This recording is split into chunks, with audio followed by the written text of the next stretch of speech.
It's November the 16th. I'm Dana, your host, the nuclear proctologist.org. And we are live streaming today at youtube.com at beautiful girl boy Dana. And you can find the Fukushima expeditions up at the nuclear proctologist.org. And today is episode 3 of the Shit Nuclear Scientists Say.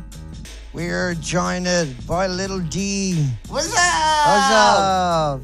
And we are rocking and rolling and ready to go into the 3rd episode. Welcome back, everybody. And I think we have a compelling story again today. Now remember, throughout history, we have been told that radiation is like walking in the sunshine, is like potato chips and food and bananas and drinking water and like the rocks we are surrounded by. In reality, it is completely different, yeah? Okay, so we're going to start off with a clip of Kathleen Higley from America. And Kathleen is a very highly, unbelievably educated academic. Now, this is her explaining about nuclear scientists or radiation experts and how they're just a tiny, tiny group. And you're not in it. That's why we have these shows. We'll kick it off with that one today. What we call mad scientists. Our own U.S. NCRP.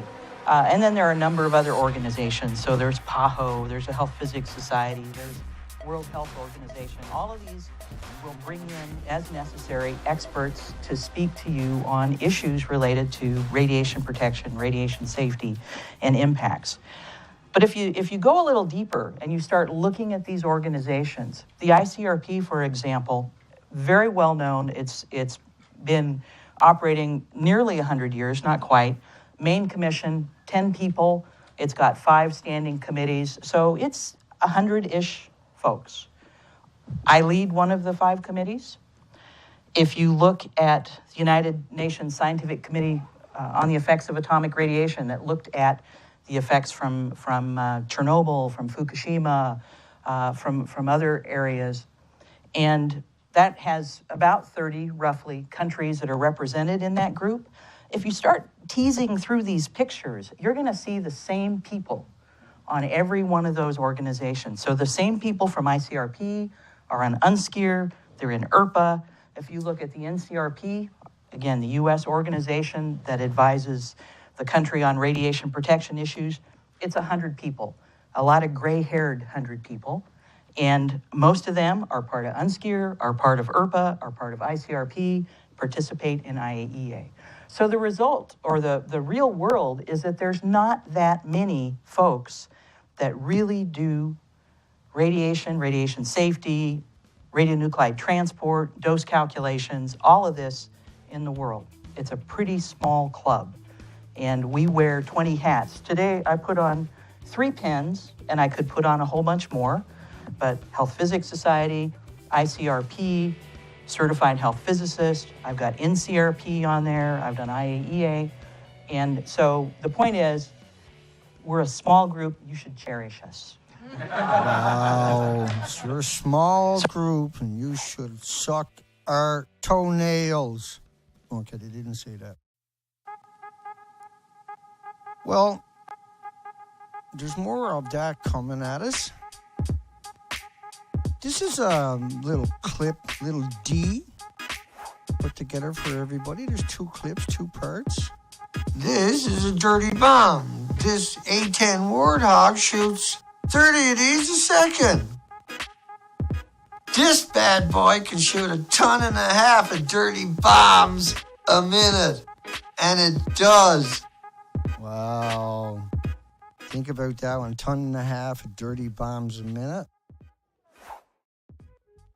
And the fact that it does is unbelievably frightening, no matter how you look at it.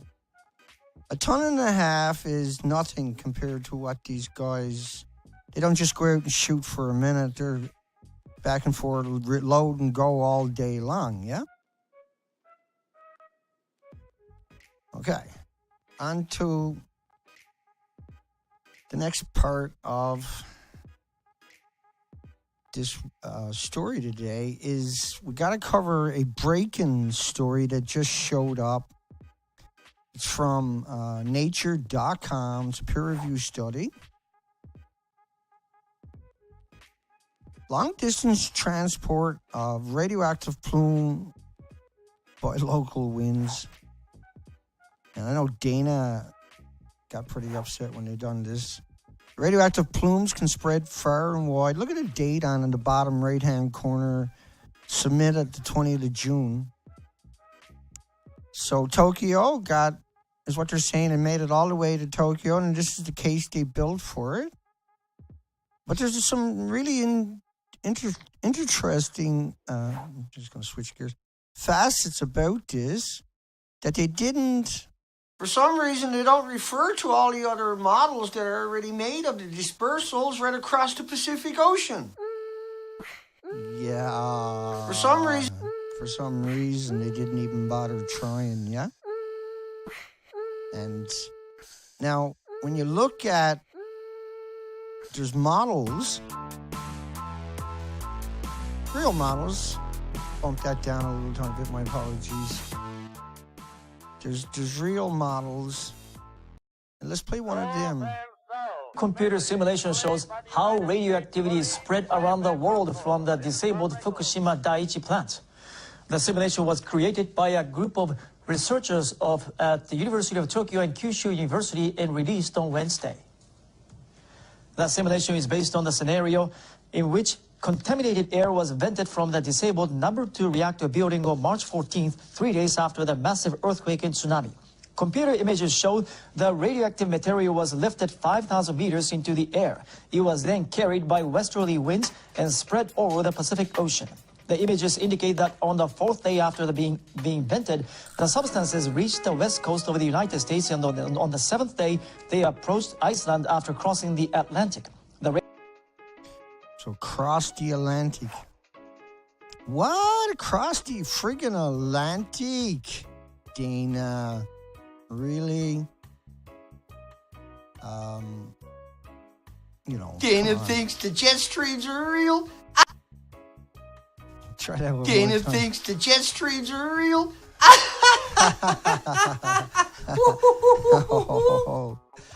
Well, no, the jet streams are real, little D. They really are, man. Look at the Go models. on, you cookie conspiracy theorist. No, look at the models, man. I got models from different countries, different models. How can you deny that? Go away, you're batshit crazy. No, wait a second. Give me a chance to show you the models.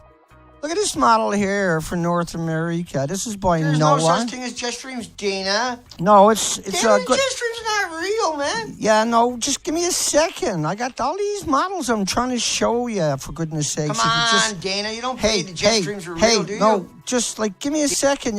These are from different countries. I'm not making this up. Dana. Yeah, no. Come on, man. You're going to lose all credibility. Look at it. The model is right there.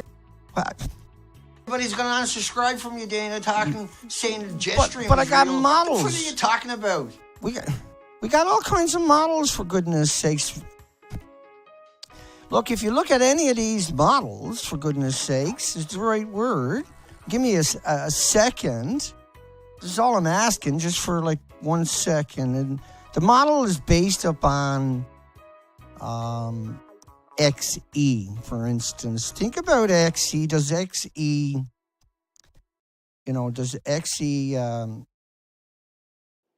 travel by itself? No. And if you look at any of it, if you look at uranium isotopes, does uranium travel by itself? Of course not. It's got all these daughters, and they decay differently. These are not just. There's all kinds of. Is what I'm trying to say to you. Look, plutonium is 100% man-made and breaking down. Americium. These are just the common isotopes. Cesium, curium is the biggest byproduct of radioactive isotopes. Cesium is. And I'll bring up a little quick study of cesium isotopes, curium isotopes. If I ever get my act together. Good morning, everybody. And the curium isotopes are the major byproduct in the radiated nuclear fuel rod, and they kill dogs the same way plutonium isotopes did. But let's not digress, because if we start digressing, we know how that works. My apologies again. Should have kicked that down a little tiny bit. Okay. I don't know when my computer keeps doing that to me, but let's keep moving on. We got some really fascinating stories as the time flies. Just want to play this little clip about Kathleen Higley talking about she studied the Nagasaki victims. The American scientists who studied the victims of Hiroshima and Nagasaki did not study them for internal radiation doses. They only studied them for external radiation doses. Right, and so that's an amazing betrayal, because think about... Well, it gets in your body, in your thyroid, gets into your lungs when you're breathing. It goes in your spleen, screws up your white blood cells, mutates them. Your kidney destroys it. Goes in your bones where it's mutating stem cells again. It's in your liver. For women, the ovaries, in your muscles. You get it in your food, the clothing that you're wearing. We got to come up with ways around that, yeah? Right, so it's like, once again, you got to think about... If you look at the decay chain of iodine, or the decay chain of cesium, or any of the other radioactive isotopes, you know, because it's not just one radioactive isotope. Even though they told you there was one in the model, all the other isotopes are there, yeah? And when you look at all the evidence available and you look at the research that comes out, they don't include anything of the stuff that's available or even allude to it. You can only wonder, these poor people, they're not allowed to open their mouth. They're not allowed to think. They can only write down whatever they're told to write down. It doesn't seem like these people are independent. Blah, blah, blah, blah, blah. Yeah, blah, blah, blah, blah, blah. When you look at all the evidence available and you look at the research that Dana can repeat himself sometimes. Here we go. There were also reports that the ground under the crippled nuclear facility is beginning to crack as the nuclear core is melting down into it. And deadly radioactive steam. There were also reports that the ground under the crippled nuclear facility is beginning to crack as the nuclear core is melting down into it. And deadly radioactive steam might be now spewing from those cracks, further hampering efforts to contain the crisis. As one unnamed Fukushima worker emailed to a friend earlier this month, a lot of the cracks came up in the ground. Massive steam is coming up from there. It's too smoggy here, can't see a thing. It seems like a nuclear reaction is happening underground. Now we are evacuating. Watch out for the direction of wind. Right, and so let's think about the people that were stuck on that site. So as soon as you guys finish this photo shoot for AP and writers, I want you to go over to a building just a little bit further along here. It's called Unit 3, and I'm going to pay you and square up. I'm not there. Go ahead and have a coffee. I'll be there shortly after. Great job today, guys. Take care. Yeah, good. They were there for PR firm shoots. Anybody that close died a few weeks later at best, if not a whole lot quicker. Let's go back over and knock that down a notch. That was supposed to go different than what it did. We'll go back over and we're going to talk about Kathleen Higley. So Kathleen Higley treats children for cancer. Kills children that got cancer.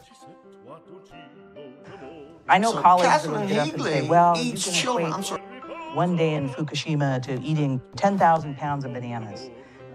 So again, rather than comparing smoking cigarettes or eating bananas or living in Denver or being on a jet plane, I thought, let's compare this to, in the US, we get about 6 millisieverts a year, right? That's from natural background, that's from medical, and actually medical is the majority of the dose that we get because we get so many x-rays and CT scans and things like that.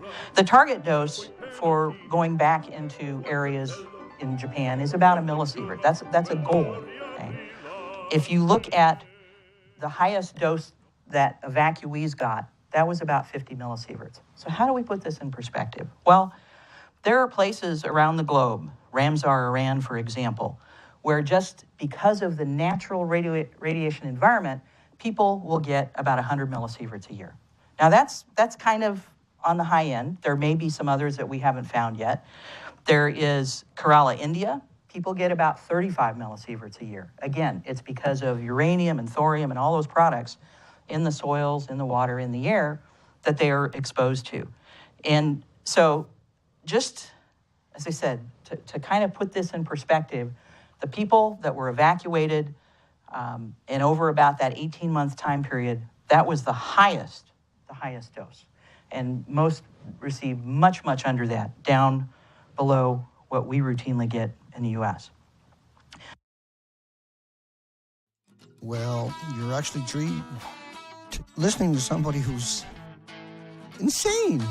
In the future, parents will say, if you don't go to bed or eat all your supper, we're going to take you to see Kathleen Higley. Yeah. Can you even imagine that? Wow, that would be scary, man.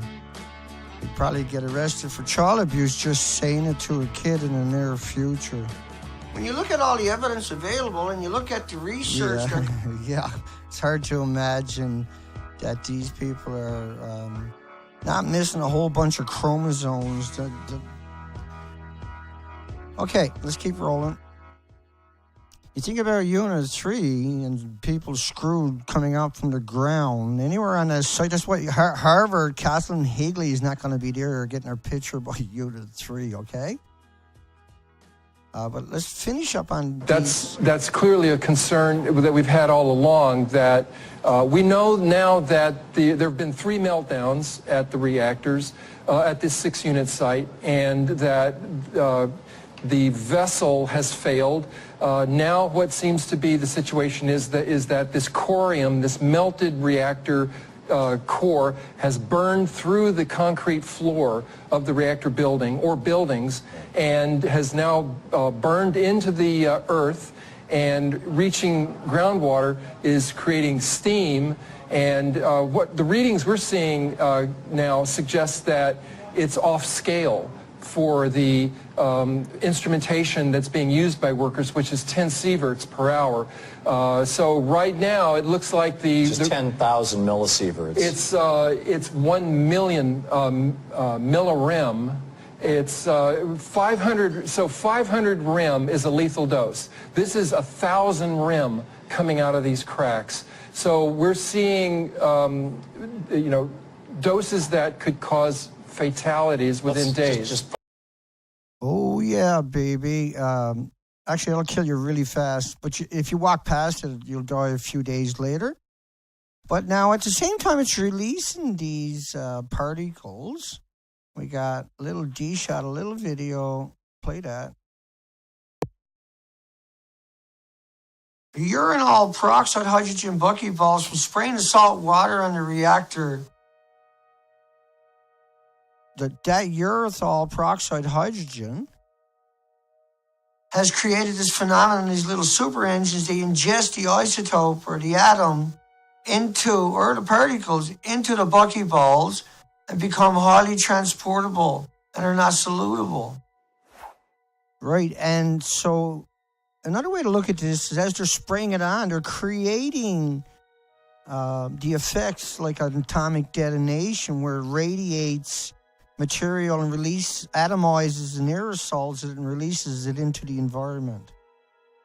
Right? The salt water, the sulfur becomes little buckyballs like you're looking at, the depictions you're looking at, alongside a little D. On your side is nuclear right for Nevada. This was a story Monday. Here, once again, we talk about every single article says this word zero greenhouse gases or carbon free. Everything, every time. We live in a radioactive world. Once again, like Catherine Higley, she lied to you.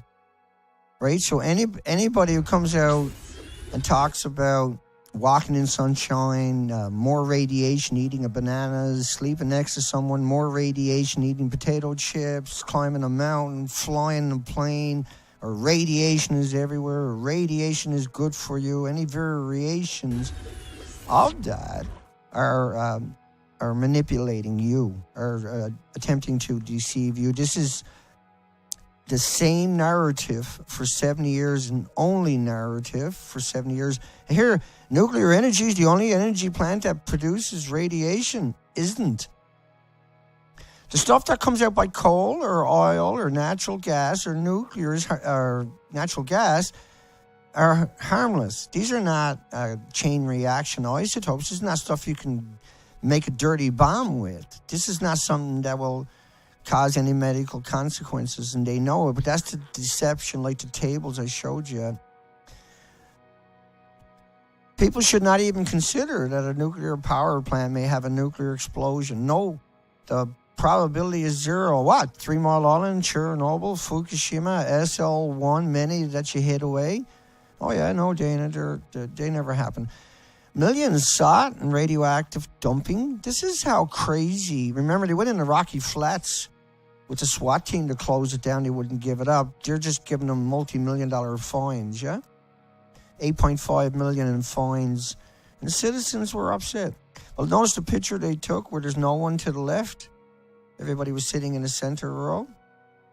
Interesting, eh?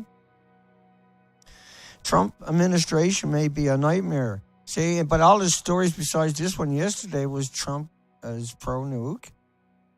And for the past several years, the nuclear energy or nuclear pundits have worked tirelessly to demonize and vilify, marginalize, and victimize anybody out there who explained their narrative as being full of holes and phony and deceptive.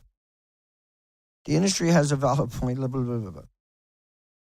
So they're talking about 564 million tons of carbon.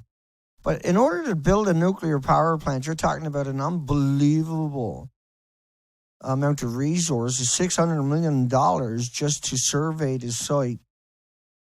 You know, over $500 million just to look for a site, look over a site for 10 years. None of us sucking money out of your community. 25% of the state's carbon free. Once again, every single story, each day, all day long, with this narrative that is somehow carbon free. And unfortunately for the nuclear industry, the environmental arguments may have been the only thing going for it. See, it has nothing going for it. Right? The nuclear industry does not have nothing going for it. It's not carbon free. It can never be carbon free. 1,500 abandoned mines in Navajo.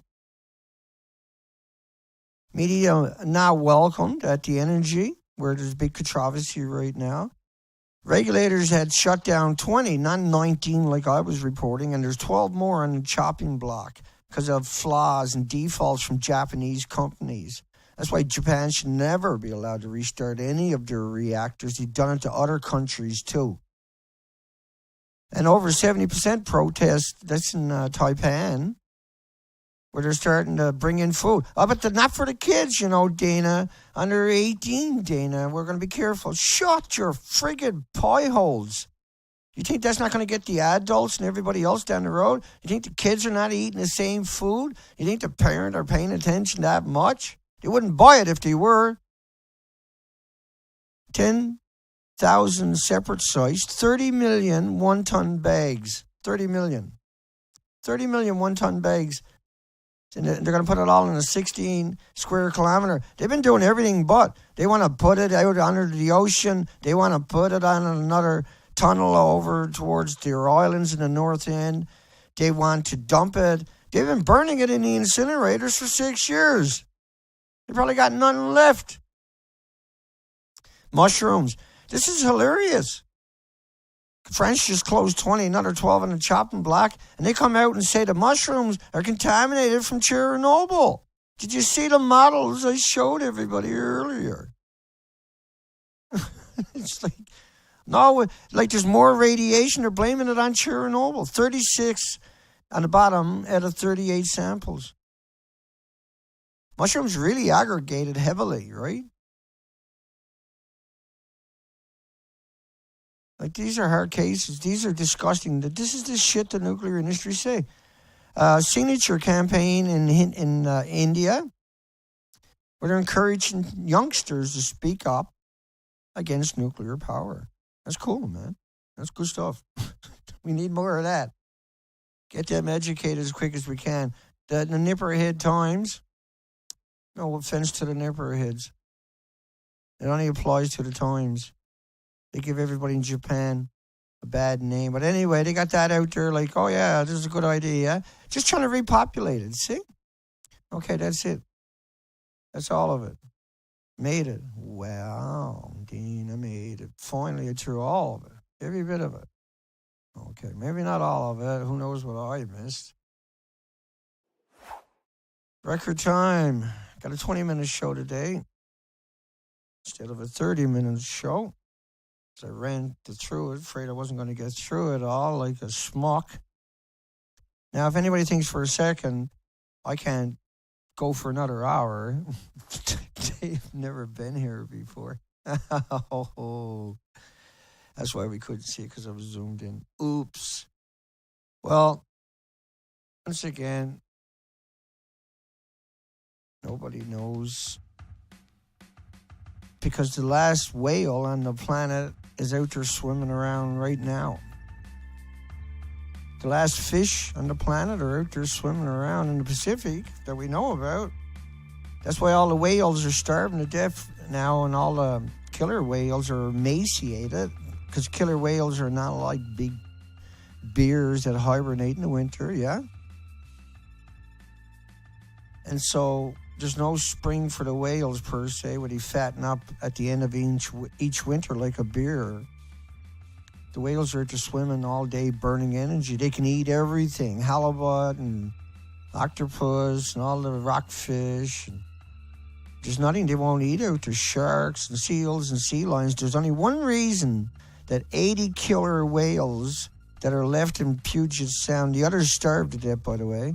The ones that are left are emaciated. And they eat everything, not just salmon. They eat whales. They can eat each other. They're emaciating because the Pacific Ocean is dying. We proved that on those expeditions where we went out and documented the whole coastline. Just hang on one second, because there's... If you think about the whales that died, 200 in New Zealand, thousands of birds abandoning eggs. We have... Now, scientists say as many as 500,000 MERS died. The most recent in mid-February, up to 8,000 showed up on the shores of Lake Iliamna, which is a freshwater lake. That was earlier this year. And so when the birds came into the coastline, I'll just finish on that.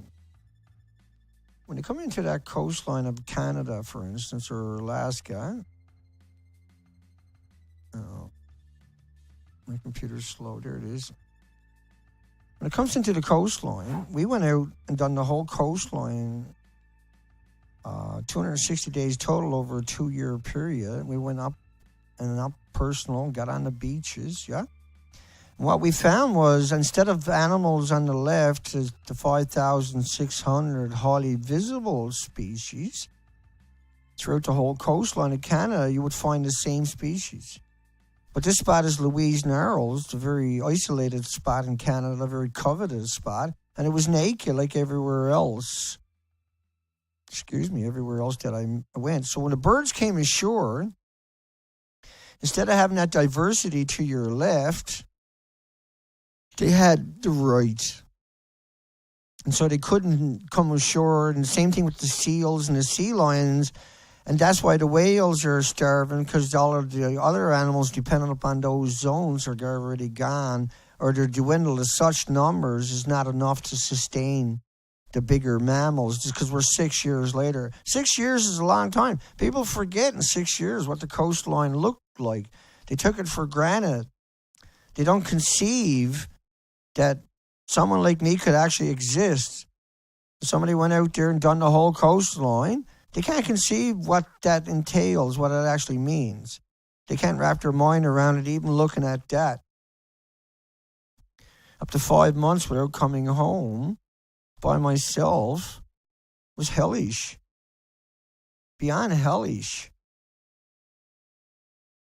And the only color on the beaches was Zoe. Okay, let's crank it back. Call it a day. Hugs for everybody. Thank you, everybody. So appreciate everybody. Just trying my best to tell a very important story. And someone, like, having blips and blurps coming out from the academic is not going to cut it. Have no one coming out and fighting with the factual information and putting down the crazies. Like, who would want the burden on my shoulders or any of our shoulders? I don't know, but we got it. And we're not going to waver from something like an extinction event. Thank you, Fix It. Elaine, moderating too, on top of everything she's done in the last number of years. Atom, CJ, M. Thirst, and Albert. Mouse is a little crazy today. Claire. Hi, everybody. Starlight.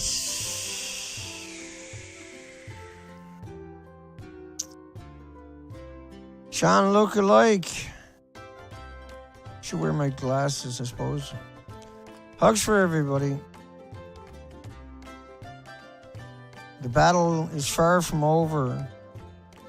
The line is drawn. Nuclear is gone. Nuclear is not tenable. Nuclear is a burden to the 8 million species. And they know that. They are highly educated. They are not naive. They are not gullible. And we know this now. That's the shit the nuclear scientists say. And it's all lies. It's dangerous, mass murdering lies. It has to stop. We have to stop the reactors in Japan. The Pacific is gone. You can't hide that any longer. Somewhere in the next few months, those whales are going to start dying fast, because when they're emaciated like they were that bad, it's all over. It's time to gut up and deal with this. It's time to find a way forward. The longer we wait, the more trouble we are in.